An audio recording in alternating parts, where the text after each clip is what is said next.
Namaste, welcome to the Analytica Ayurveda and this special session of the Monday, that is the rule and regulation. So dear PG PhD scholars, open your book, अपनी किताबें खोल लीजिए और पिछले session में हम लोगों ने रूल 157 कवर किया था. Today we are going to cover 157A.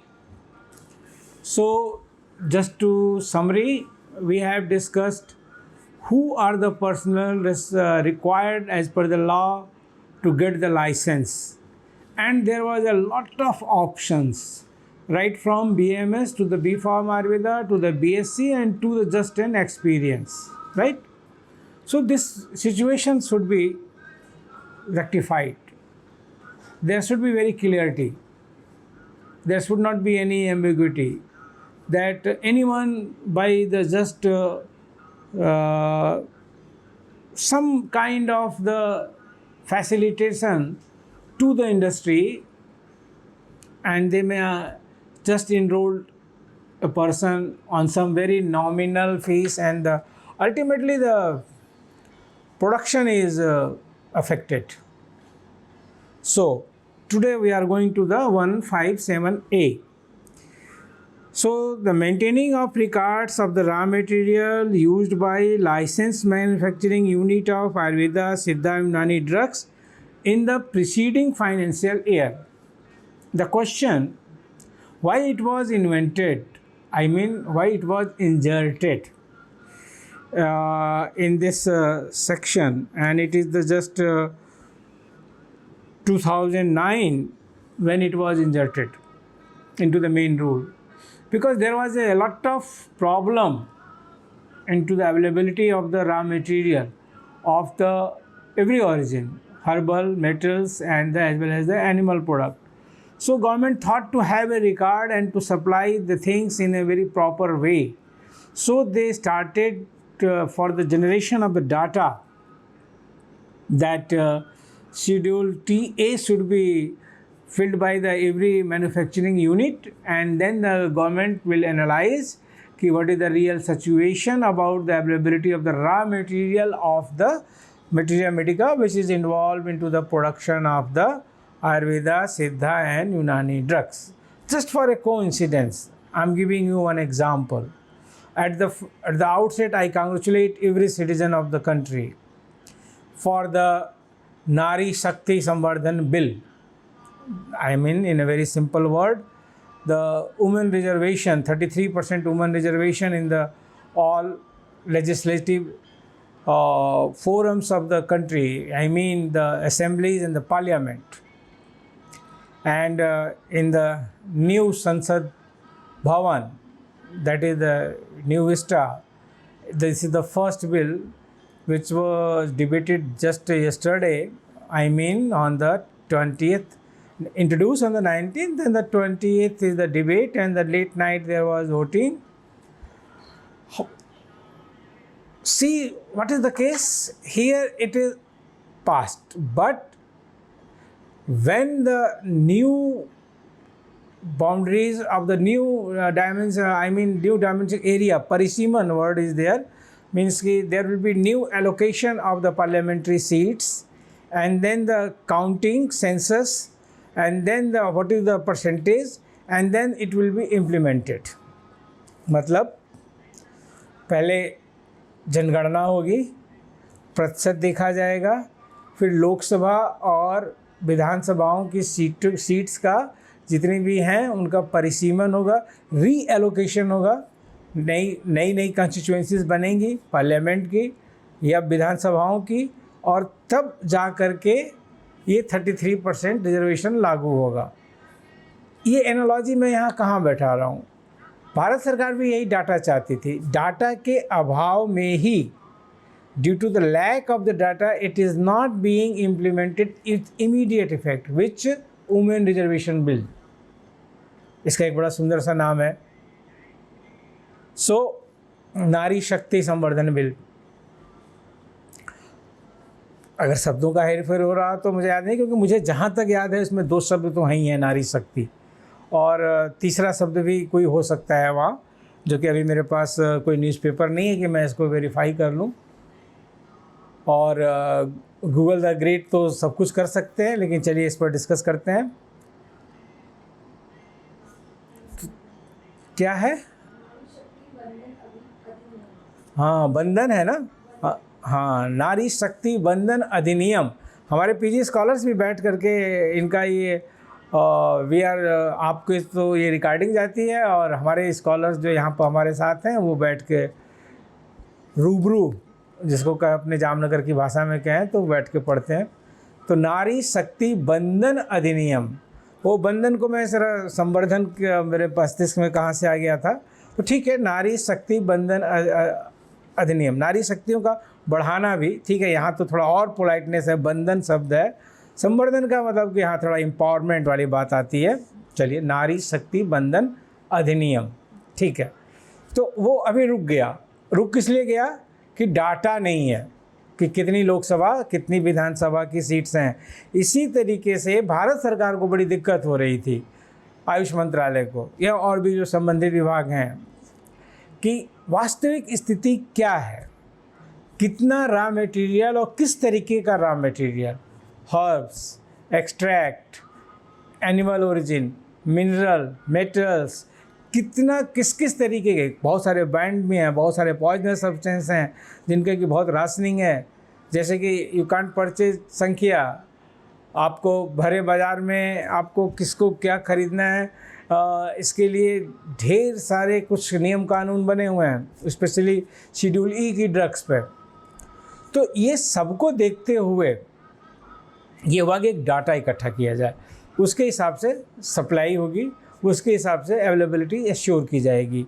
तो that was inserted in 2009 and that is the schedule TA, right, and it is the rule 157A। चलिए इसको पढ़ते हैं, और ये पिछले 1 साल का रिकॉर्ड देना होता है। क्या इसमें देना है?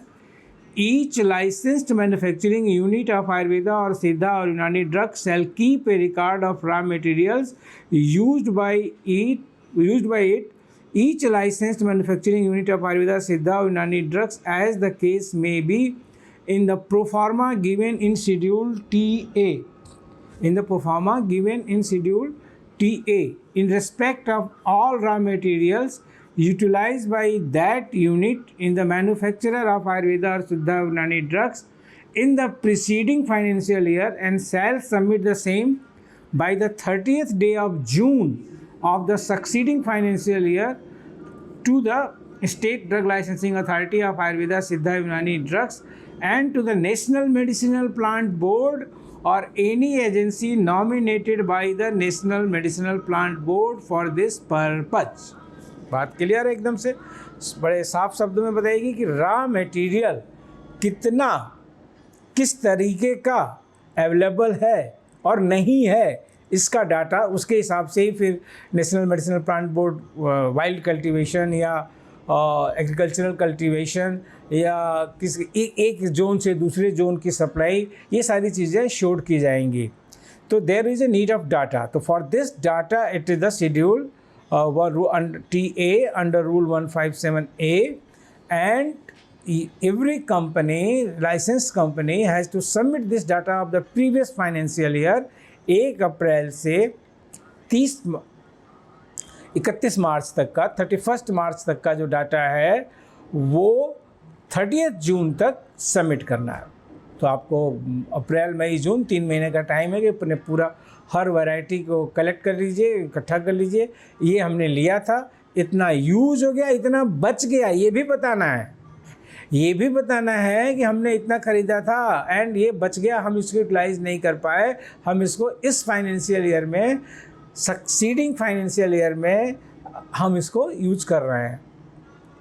तो it is a good arrangement to sure the availability of the raw material, we must appreciate it. और अब ये देखना है कि कितने लोग इस फॉर्म को भरते हैं, क्योंकि यहाँ पर दोनों ऑप्शन है। स्टेट लाइसेंसिंग अथॉरिटी को भी देना है हर राज्य के, और आपको नेशनल मेडिसिनल प्लांट बोर्ड को भी देना है, दोनों को देना है। अब इसका मैकेनिज़्म क्या है, ये तो कहीं किसी चीज़ से जुड़ा हुआ नहीं है कि नहीं करेंगे तो ऐसा हो जाएगा। लेकिन चलिए ये वॉलंटरली है, बहुत सारी चीज़ें वॉलंटरली भी लोग अच्छा करते हैं। नेक्स्ट पढ़ते हैं, provided that the applicant shall submit the record online through portal e Aushadhi as per the format provided in the said portal, and such records shall be retained by the manufacturer for a period of 1 year after the submission। बस 1 साल तक आपको संभाल के रखना है, इस साल इस साल इस साल। अच्छा है कि 5 ईयर शब्द नहीं दिया हुआ है, नहीं तो एक तो जनरल यही होता है कि हर कागज़ गवर्नमेंट में 5 साल संभाल के रखना है। स्पेसिफिकली हम लोग जो एग्जामिनेशन वगैरह कंडक्ट करते हैं तो उसमें हम लोगों को तो ये सीधा है, इवन अपने प्रोजेक्ट्स के भी कागजात आपको मिनिमम 5 ईयर संभाल के रखना होता है। आइए rule 158, and rule 158 is the condition of licence. पढ़ते हैं, तो a licence in form 25D shall be subject to the condition stated therein and to the following further conditions, namely क्या पढ़िए अपनी किताब में हमारे साथ, the licensee shall maintain proper records of the details of the manufacturer and of the test, if any, carried out by him or by any other person on his behalf, of the raw material and finished product। आपको licence आपका तभी तक वैध रहेगा, condition of licence, आपका licence तभी तक वैध रहेगा जब तक द लाइसेंसी शैल मेंटेन प्रॉपर रिकॉर्ड, जिसके नाम से लाइसेंस है यानी उसकी कंपनी जो भी मैन्युफैक्चरिंग हुई है उसका data proper as per formats given into the different schedules, as well as any test for the quality control, that also you have, आपके इन हाउस क्वालिटी कंट्रोल ने किया है या आपने डिटेल से कराया है, किसी थर्ड पार्टी से कराया है, वो भी आपको अपने सारे रॉ मटेरियल्स का और फिनिश्ड प्रोडक्ट का आपको उसका डाटा रखना है। डाटा रखेंगे तभी आपका लाइसेंस वैलिड रहेगा, डाटा नहीं रखेंगे वो लाइसेंस आपका खतरे में रहेगा।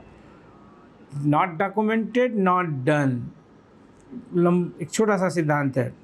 बी क्लास में आते हैं 158B, the licensee shall allow an inspector appointed under the act to enter any premises where the manufacture of a substance in respect of which the license is issued is carried on, to inspect the premises, to take samples of the raw material as well as the finished product, and to inspect the record maintained under these rules। मतलब ये जो लाइसेंसी है, जो inspector साहब आएंगे वो आपके पूरे फैक्ट्री के प्रीमाइसेस के किसी भी जगह पर किसी भी कमरे में जा सकते हैं, और वो जो भी आपकी दवा बन रही है लाइसेंस इशूड के अंतर्गत, या जो भी दवा आप बना रहे हैं कि उसका लाइसेंस है कि नहीं है, आप बिना लाइसेंस की दवा बना रहे हैं, एक अलग से प्रोडक्ट बना रहे हैं, वो सब कुछ वो देख सकते हैं, सबका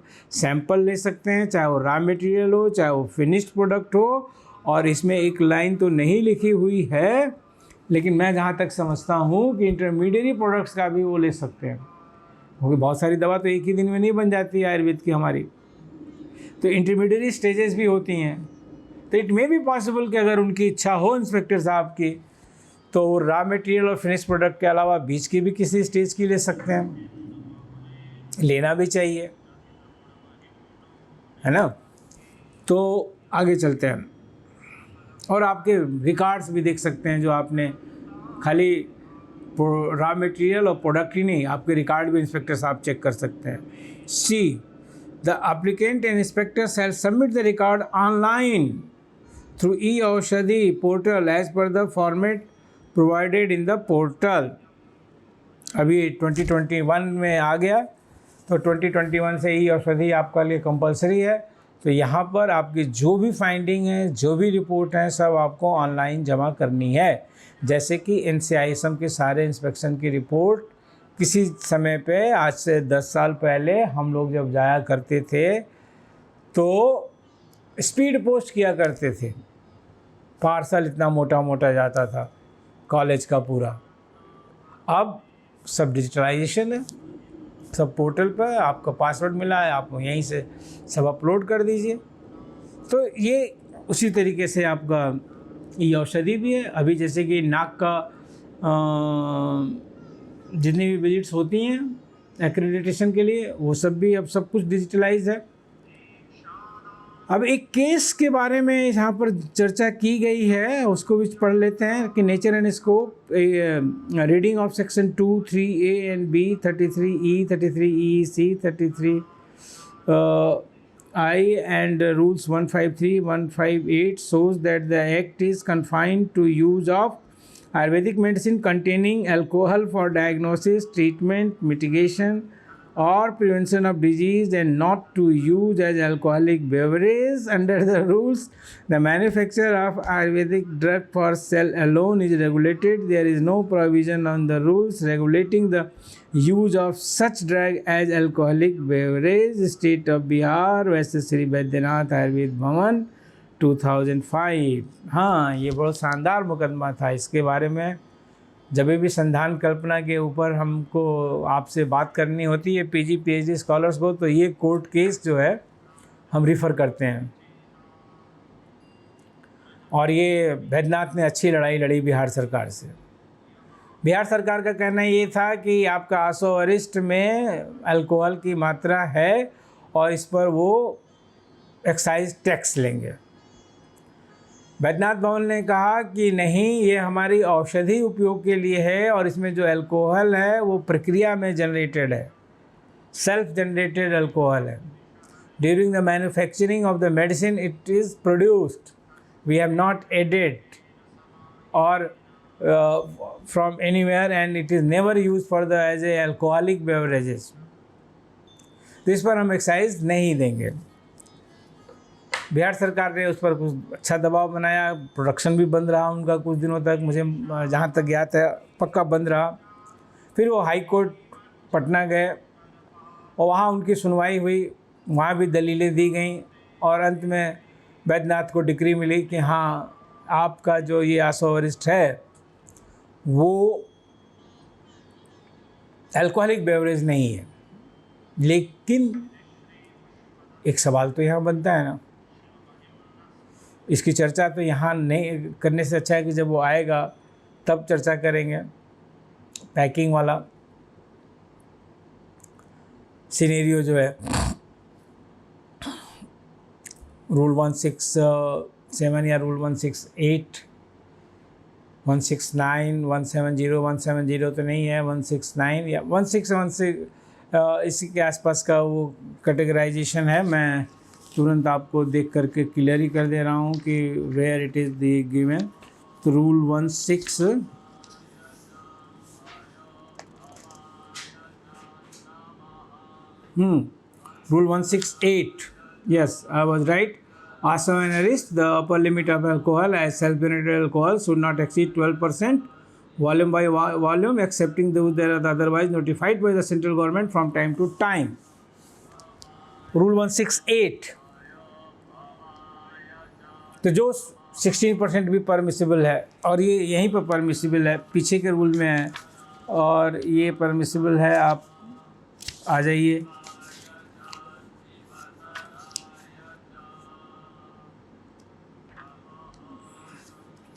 यस, ये परमिसिबल है under the rule 161।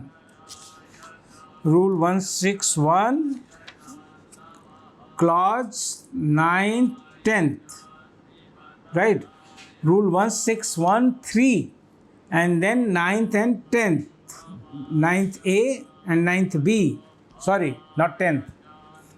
Rule 1613 clause 9th A and B। यहाँ मृत संजीवनी सूरा 16%, पैकिंग 30 ml, महाद्राक्षासो 16%, पैकिंग 120 ml, कर्पूरासो 15 ml पैकिंग, ऐफेनासो 15 ml पैकिंग, मृगमदासो 15 ml packing. Rule 161(3) 9th A and B।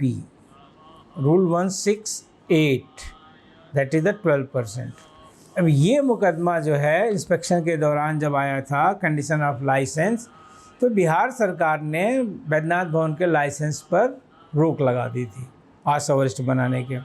लेकिन इस सारी धाराओं को मिलने के बाद, देखने के बाद ये आया कि आयुर्वेदिक मेडिसिन जो 800 वरिष्ठ कैटेगरीज की हैं वो अल्कोहलिक बेवरेज के रूप में नहीं प्रयोग में लाई जाती हैं, ना उनकी मान्यता इस रूप में होनी चाहिए, अतः इनके ऊपर एक्साइज टैक्स नहीं लगेगा। So there is no case to levy the excise tax as the given as it is on the wine, beer, etc., which are the alcoholic beverages of the society, but one cannot tax these ASO and register of the Ayurveda. Okay, fine. Now come to the rule 158A, and this is about conditions of loan license. A license in Form 25E shall be subject to the following further conditions, namely same वही होगा जो licence के लिए वही चीज़, loan licence. The licence in form 25E shall be deemed to be the cancelled or suspended if the license owned by the licensee in Form 25D whose manufacturing facilities have been availed of by the license is cancelled or suspended as the case may be under these rules। अरे तो सीधी सी बात है,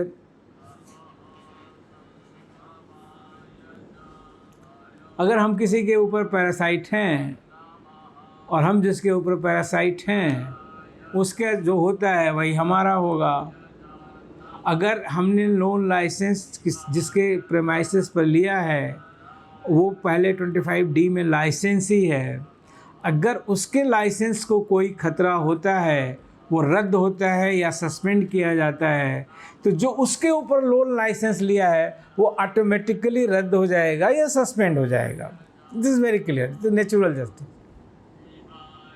तो anyone having the loan licence and if the licensee of that on the whom facilities this a particular loan license has been taken or has been granted, if anything occurred happened to be the main plant, main premises, that will affect the loan licensee also. Okay, now next B, the licensee shall comply with the provisions of the act and the rules and with such further requirements if any as may be specified in any rule subsequently made under chapter 4A of the act, provided that where such further requirements are specified in the rules these would come into force 4 months after publication of the official gazette।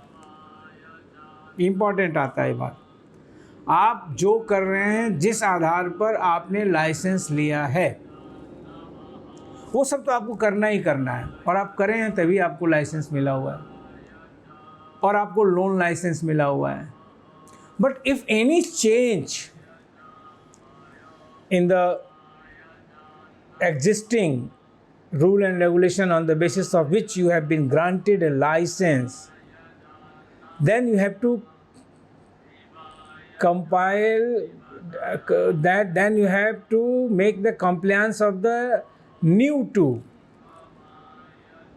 and for that you have time of 4 months from the date of notification in the official gazette. When it is notified into the official gazette,